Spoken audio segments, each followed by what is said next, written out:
नमस्कार। आज हम बात करेंगे एक ऐसे शख्स के बारे में जिनकी खोज ने हमारे जीवन को पूरी तरह से बदल दिया। ये शख्स है टिम बर्नर्स-ली, जिन्होंने वर्ल्ड वाइड वेब WWW का आविष्कार किया। टिम बर्नर्स-ली का जन्म 8 जून 1955 को लंदन, इंग्लैंड में हुआ था। उनके माता पिता दोनों वैज्ञानिक थे और इसी वातावरण में उनका बचपन बीता। उन्होंने अपनी पढ़ाई ऑक्सफोर्ड विश्वविद्यालय से की, जहां उन्होंने फिजिक्स में स्नातक की डिग्री प्राप्त की। 1989 में जब बर्नर्स-ली स्विट्जरलैंड के जेनेवा में स्थित CERN council European for nuclear research में काम कर रहे थे, तब उन्हें ये विचार आया कि वैज्ञानिकों को आपस में अपनी रिसर्च और जानकारियां साझा करने के लिए एक ऐसा प्लेटफॉर्म होना चाहिए जो पूरी दुनिया में एक्सेसिबल हो।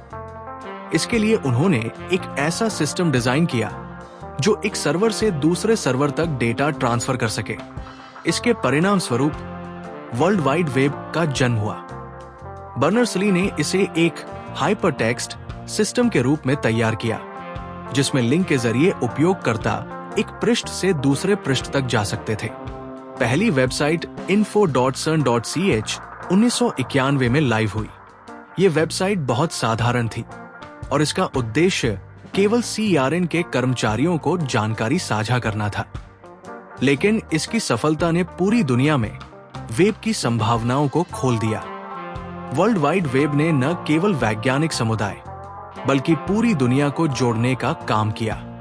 1993 में मोज़ेक नामक पहला वेब ब्राउज़र लॉन्च हुआ, जो सामान्य लोगों को भी इंटरनेट की दुनिया में प्रवेश करने का अवसर प्रदान करता था। इसके बाद वेब की दुनिया में तेजी से विकास हुआ और अब इंटरनेट हमारी रोजमर्रा की जिंदगी का हिस्सा बन चुका है। बर्नर्स-ली ने केवल तकनीकी नवाचार ही नहीं किया, बल्कि उन्होंने वेब को एक खुला और मुक्त प्लेटफॉर्म बनाए रखने के लिए भी काम किया। उनका विश्वास था कि इंटरनेट सभी के लिए समान अवसर प्रदान करना चाहिए और इसके लिए उन्होंने वेब स्टैंडर्ड्स का भी निर्माण किया। इंटरनेट की दुनिया को हम जिस रूप में आज जानते हैं, उसका आधार बर्नर्स-ली द्वारा निर्मित वेब है। वेब स्टैंडर्ड्स का निर्माण उन्होंने world wide web consortium W3C की स्थापना की, जो वेब के लिए आवश्यक तकनीकी मानकों और दिशा निर्देशों का निर्धारण करता है। वे हमेशा इंटरनेट को एक मुक्त और स्वतंत्र स्थान बनाए रखने के पक्षधर रहे हैं, जहां हर व्यक्ति को समान अवसर मिले।